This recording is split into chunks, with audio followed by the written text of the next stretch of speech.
Bonjour à tous et bienvenue dans un épisode spécial de notre podcast Future Skills, Leadership and Growth. Savoir du futur, leadership et inspiration. Alors aujourd'hui, nous avons le plaisir d'accueillir une leader exceptionnelle, une visionnaire du monde des ressources humaines. Léane, en tant que partenaire RH pour une ligne commerciale mondiale chez Michelin, Léane est reconnue pour son leadership naturel, sa capacité à écouter, influencer, engager et gérer les gens.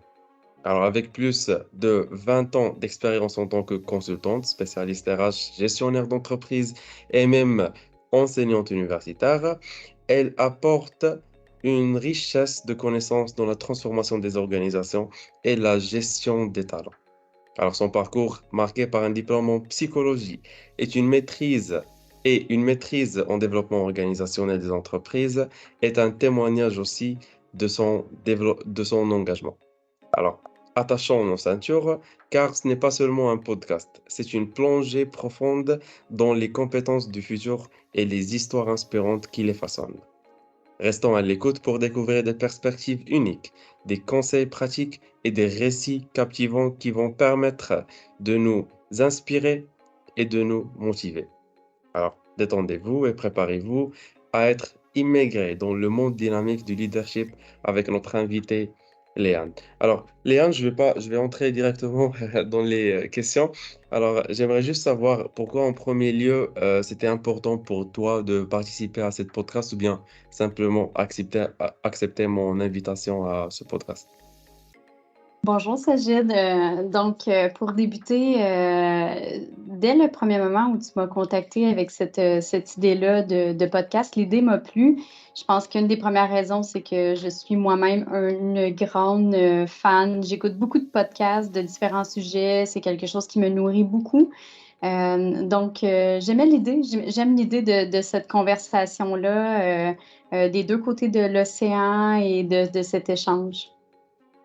C'est magnifique déjà parce que c'est un engagement pour vous d'inspirer la nouvelle génération. Alors, je vais passer à notre question ou bien à notre débat d'aujourd'hui et je vais commencer par comment décririez-vous votre approche du leadership et son impact sur les équipes? Je dirais vraiment, en deux, trois mots, en deux, trois grands thèmes. La première chose qui me définit comme leader, puis c'est pas seulement moi qui le dis, mais par exemple les équipes que j'ai le privilège en ce moment ou que j'ai eu le privilège de gérer dans le passé, c'est Oui. mon côté empathique. J'ai une grande capacité à m'adapter puis à me mettre dans les souliers de l'autre personne, à essayer de comprendre leur réalité. Pour moi, ça, c'est très, très important. Tu l'as mentionné, Sajid, en introduction, mais je pense que ça vient aussi avec beaucoup d'écoute. La capacité à s'adapter vient aussi avec l'écoute. La deuxième chose, je pense, qui caractérise mon style de leadership, puis c'est un peu ma marque de commerce, même, je dirais, dans mon style Oui. de leadership, c'est le courage. Le courage d'adresser des conversations difficiles, le courage d'adresser des situations de performance, des tensions, des conflits entre les gens, et ainsi de suite. J'ai tendance à affronter les choses vraiment, à aller de l'avant, même quand c'est très, très difficile, parce que je vois le bénéfice d'adresser ces situations difficiles-là. Donc, le courage que ça prend de faire ça. Puis peut-être la troisième chose, je dirais vraiment l'élément au niveau de l'influence, de la vision. Pour moi, c'est vraiment important que les gens aient une vue d'ensemble et un point de où on s'en va. Donc, j'essaie vraiment d'insuffler cette énergie-là puis cette vision-là aux gens avec qui je travaille. Alors, tout d'abord, c'est inspirant ce que tu dis. Et alors, ça engendre directement des défis. Alors, c'est là où vient ma deuxième question. Alors, quels sont les principaux défis que vous avez relevés en tant que partenaire RH et comment ça peut, bien sûr, participer dans un contexte mondial?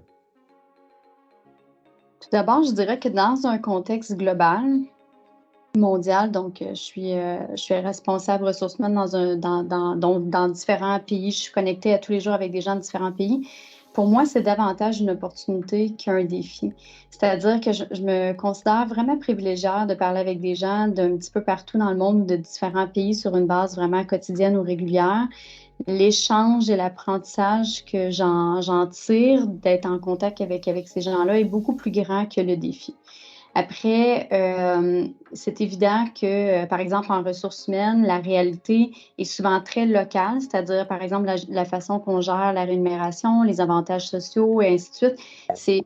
Il y a pas de concept global là-dedans. Donc, c'est vraiment une réalité différente d'un pays à l'autre. Même, par exemple, au Canada, ça peut varier même d'une province à une autre, aux États-Unis, d'un État à l'autre, ainsi de suite. Donc, c'est impossible de tout connaître en tout temps. Ouais. Donc, l'important, c'est d'être bien entouré d'un bon réseau. Donc, il y a des gens avec cette expertise-là dans tous les pays avec lesquels je travaille. Il y a des experts dans ce domaine-là avec qui Ouais. je travaille. C'est pas moi qui connais tout, définitivement pas. Donc, c'est une belle opportunité de me connecter avec des gens un petit peu partout, mais ça prend un réseau fort dans un contexte global pour bien réussir à faire avancer les choses.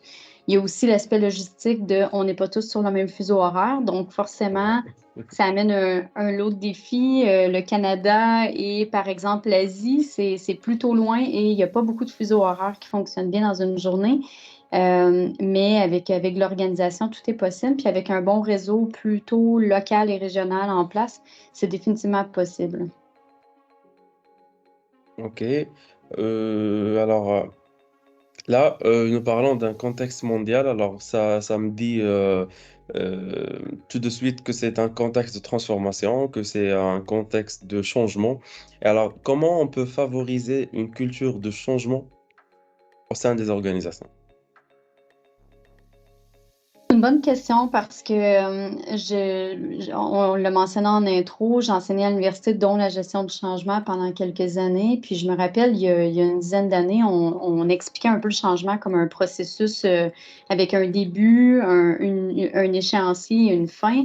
Alors que maintenant, surtout depuis les 3, 4 dernières années, avec tous les bouleversements qui sont arrivés de toute nature, là, mais sociaux, politiques, géographiques, etc., le changement est vraiment un concept en continu. Je pense que ça, c'est un élément vraiment important qu'il faut aider les employés, les gens autour de nous à comprendre que les gens, ce que j'entends, c'est une forme d'essoufflement ou de fatigue par rapport au changement. Tu sais. Quand on arrive avec un changement, c'est encore un changement, mais le changement est devenu quelque chose de vraiment régulier, de récurrent dans notre environnement.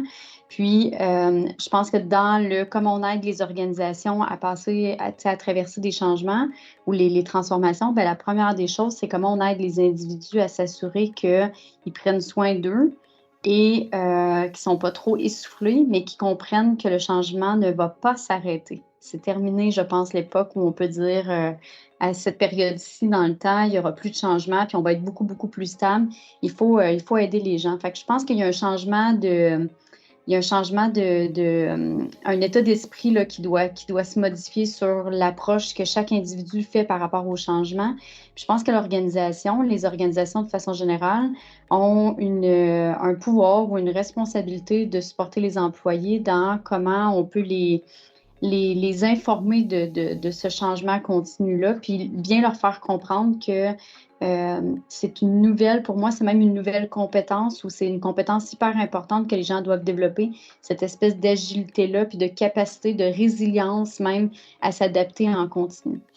Mais ça revient aussi à, par exemple, si je pense à mon équipe au travail ou avec les gens avec qui je travaille de près, ça revient aussi beaucoup à s'assurer qu'on prend soin suffisamment de nous parce que autant dans notre vie professionnelle que dans notre vie personnelle, il y a du changement en continu, il y a de la transformation en continu. Et donc, c'est encore plus important, je pense, que jamais de prendre bien soin de nous. Oui, alors c'est exact. Et en fait, ça, pour ma prochaine question, c'est concernant les jeunes, les étudiants, alors qui veulent déjà intégrer ce domaine de changement ou bien cette culture de changement organisationnel. Alors pour eux, quels seraient vos propres conseils pour naviguer dans ces cultures de changement? Je dirais, le changement, pour moi, c'est quelque chose qui part beaucoup de chaque individu. C'est pour réussir d'un point de vue plus collectif ou organisationnel, il y a un aspect, tout d'abord, dans la façon que chaque individu traverse le changement. Individuellement, je pense que la première chose qu'on doit se demander, ou par exemple des jeunes qui rentrent dans ce domaine-là, c'est dans quel état eux ils sont, puis qu'est-ce qu'ils comprennent de l'environnement qui les entoure.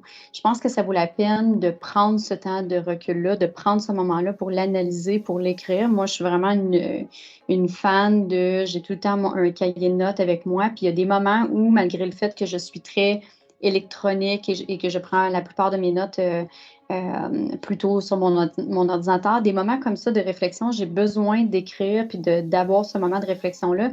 Puis je pense que c'est important que chaque individu se pose la question de comment ils sont en ce moment dans ce changement-là. Est-ce que je suis dans une zone de confort, d'inconfort? Pourquoi c'est inconfortable?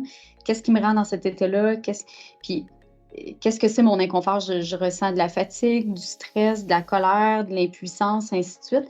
Puis, qu'est-ce qui se passe dans l'environnement qui nous entoure? Parce qu'il y a des choses, des fois, qui nous appartiennent personnellement. Des fois, le changement, c'est pas tant le changement extérieur qui nous affecte que même c'est des choses plutôt personnelles. Puis, quand on prend le temps de faire cette réflexion-là, puis cette pause-là, je pense que ça nous permet aussi de tracer la ligne aussi sur quels sont les éléments que j'ai du contrôle versus ceux que j'ai pas de contrôle. Puis, souvent, dans la gestion du changement, je pense que les deux éléments clés, c'est de comprendre ce qui se passe. On a besoin de comprendre, est-ce que c'est qu'est-ce qui est la cause de ce changement-là. Mais il y a des fois aussi où la réponse, c'est pas dans les éléments que je contrôle, puis je peux pas changer la situation ou je peux pas nécessairement influencer ou je peux pas faire un retour en arrière non plus. Puis donc, des fois, il faut accepter puis travailler davantage sur ce qu'on a du contrôle et non sur ce qui est pas de notre responsabilité ou de notre pouvoir. Et donc, on n'a pas de contrôle. Puis c'est là, parfois, je pense que dans la résistance au changement, je pense que parfois, c'est là où on s'épuise, où on voit des employés s'épuiser, à essayer de changer des choses qui n'ont pas de contrôle ou à ressasser tout ce qui ne fonctionne pas, mais qui n'ont pas d'impact direct, là. C'est important aussi je pense que dans la gestion du changement, il y a une notion comme un peu ce que je disais aussi tantôt en introduction, quand on parlait de style de leadership, qu'il y a une forme d'écoute, donc que les gens aient des gens proches d'eux, des ressources humaines, le gestionnaire, le manager, peu importe, qui puissent les écouter ou discuter de ce changement-là, là, leur faire part de leurs craintes, de ce qu'ils observent, de comment ils peuvent contribuer, ainsi de suite. Exactement. Alors, euh, ma prochaine question, c'est à propos de la psychologie. Est-ce qu'elle joue un rôle dans votre approche du succès et quel que soit personnel, comme par exemple l'équilibre entre famille et travail, si tu peux nous parler de ça aussi. Et aussi est-ce que la psychologie peut participer à un succès professionnel? Oui, c'est une bonne question parce que j'aurais probablement pas répondu de la même façon à cette question-là dans mes premières années sur le marché du travail versus maintenant. J'ai fait donc un premier diplôme en psychologie, puis ce qui m'intéressait à l'époque, c'était déjà la psychologie organisationnelle davantage que, par exemple, aller en psychologie clinique. Euh, dans tous les cas, définitivement, ce que je me rends compte avec les années, c'est que mon intérêt pour la psychologie, donc mon intérêt pour le fonctionnement de l'humain, m'aide beaucoup dans mon quotidien, que ce soit dans mes relations interpersonnelles de tout type, là, professionnelles, personnelles, ainsi de suite. Mais d'un contexte professionnel, si je creuse cet élément-là un peu dans un premier temps, définitivement de comprendre quels sont les défis qu'un humain vit, traverse, puis les défis organisationnels. Ça m'aide à davantage les détecter, puis être, je dirais, aux aguets, là, à être vraiment plus sensible à quel type de défis les humains ou l'humain avec qui j'ai une interaction, pardon, quel type de défi cette personne-là fait face, puis quels outils on pourrait proposer. Ça m'arrive des fois dans un contexte même professionnel de me dire que là, on est dans une situation où, par exemple, c'est au-delà de ce que l'organisation peut faire. Une personne qui vit des difficultés plutôt de nature personnel. La plupart des organisations ont souvent des plans d'aide aux employés pour les aider, par exemple, fournir l'aide d'un psychologue à l'extérieur du travail, et ainsi de suite. Donc, je pense que le fait d'avoir cette sensibilité-là à la psychologie humaine m'aide aussi parfois à tracer la ligne de ce que l'employeur ou l'organisation peut faire pour l'employé versus un certain moment. Puis un n'empêche pas l'autre, là. Des fois, l'organisation aide sur une partie, mais ça prend aussi du support externe puis plus individuel. Donc, je pense que ça m'aide beaucoup à ce niveau-là, comprendre les différents types de personnalités des gens, comprendre comment les forces de certaines personnalités, dans certains cas, peuvent devenir un peu le piège de ces personnalités-là. Donc, un peu de tout ça, mais je pense que plus les années avancent, plus je me rends compte que finalement, mon intérêt pour la psychologie, et oui, ma formation que j'ai faite, mais aussi beaucoup mon intérêt pour la psychologie et la sociologie d'ailleurs, comment ça a un grand apport dans mon quotidien. Sur une base plus personnelle, je suis mère de 2 enfants, 2 garçons, 12 et 15 ans, donc passage enfance-adolescence. Je me rappelle parfois au quotidien de mes cours de psychologie, de l'époque où, tu sais, de mes cours où on voyait le développement de l'enfant, de l'adolescent, et ainsi de suite. Encore là, ça m'aide. Je pense pas que ça fait de moi une mère plus parfaite ou meilleure. On a tous nos défis. Mais je me rappelle quand même des fois de certaines notions que j'avais vues à cette époque-là. Ouais. Et alors, ma dernière question, ça serait quel conseil donneriez-vous aux jeunes professionnels, aux étudiants aussi, qui cherchent à aligner en fait leur carrière sur leur passion? Oui. Je pense que une des premières choses que moi, j'aurais voulu que quelqu'un m'explique davantage à l'époque, par exemple, que j'étais aux études, même aux études niveau secondaire, collégial, ainsi de suite, avant d'être même dans un vrai choix de carrière, c'est que je pense que c'est important de connaître ses forces, de connaître ses intérêts, puis de partir de là, puis de choisir des options qui nous ouvrent un maximum de portes. Mais pour moi, c'est plus important ça que, par exemple, savoir de façon précise quelle position je voudrais occuper dans 5 ou dans 10 ans. Je trouve que des fois, on met trop d'emphase sur une position ou sur un rôle spécifique ou sur même un niveau hiérarchique qu'on voudrait atteindre, quand en fait, je trouve que quand on travaille plutôt avec quelles sont mes forces, quand on travaille avec ses forces, ça nous permet de dire, d'utiliser, quand on travaille d'abord avec ses forces, en fait, c'est qu'on est dans notre zone de confort, on est plus compétent, on se sent plus confiant et donc on réussit à faire davantage bénéficier les autres de nos forces. Je dis souvent aussi que je pense que plus on développe, plus on utilise nos forces, ça peut faire en sorte que ça devient comme nos super forces, là, nos super pouvoirs un peu en organisation. Puis c'est important aussi de connaître, pour moi, la sensibilisation ou la sensibilité de qui je suis, mes forces, mais aussi mes points à travailler, c'est un élément important parce que des fois, nos points à travailler, il faut être très honnête avec nous-mêmes puis se dire, je suis peut-être pas la personne la plus compétente dans ce type de responsabilité-là, de tâches ou ainsi de suite, mais je suis très compétente dans ce type-là de responsabilité. Puis donc, essayer vraiment de miser davantage sur nos forces et nos intérêts que de s'amener dans une zone d'inconfort où on a beaucoup plus de travail à faire. Fait que ça, je pense que c'est un élément important. Puis, tu sais, parfois, je vois vraiment des curriculum vitae puis des profils de jeunes ou moins jeunes quand on fait du recrutement, par exemple. Puis, pour moi, le parcours que les gens ont fait, c'est-à-dire les diplômes qu'ils ont eus, l'expérience professionnelle qu'ils ont eue, c'est une partie de l'histoire seulement. L'autre partie de l'histoire, c'est la personnalité des gens, puis qu'est-ce qu'ils ont appris au fil de ces expériences-là. Honnêtement, peu importe l'expérience, le métier, la position, et ainsi de suite, quand Ouais. on rencontre quelqu'un pour la première fois, c'est beaucoup plus important l'apprentissage puis le développement que la personne a fait au fil de ces expériences-là que des positions très, très spécifiques. Fait que ces Ouais. éléments-là qui sont importants, puis peut-être je reviendrai sur l'équilibre famille, travail, vie personnelle, vie professionnelle. Je pense que ça, c'est un élément qui est hyper important, puis je pense qu'il faut bien partir sa carrière. C'est-à-dire que c'est plus facile pour moi, je pense, de garder un bon équilibre si on part bien que souvent dans la vingtaine, parfois on part, puis on met un petit peu la vie personnelle, on n'est pas encore dans une vie peut-être familiale, et donc on donne beaucoup, beaucoup, beaucoup au travail, mais le jour où on essaie de refaire de la place pour une vie personnelle et familiale, parfois ça peut être plus difficile. Donc je pense que c'est mieux de viser dès le départ, d'avoir le plus d'équilibre possible. Puis Ouais. personnellement, j'ai un horaire de travail assez chargé, j'ai 2 enfants, je suis en couple depuis 20 ans, je pratique des sports, ainsi de suite. Mais la façon que ça arrive dans mon cas, que je veux dire que tout ça fonctionne, c'est d'avoir un agenda professionnel très serré, puis un agenda personnel, familial, très serré aussi. Donc, comment je fais pour faire du sport 4, 5, 6 fois par semaine? Je l'entre dans mon agenda. Comment je fais pour aller souper avec des amis un vendredi soir? Je le mets à l'agenda. Tu sais, chacun a son truc, mais ça nécessite, par exemple, dans mon cas, une structure, une certaine structure puis planification, mais ça fonctionne. Puis je réussis à m'assurer qu'il y a un équilibre dans tout ça. Ouais.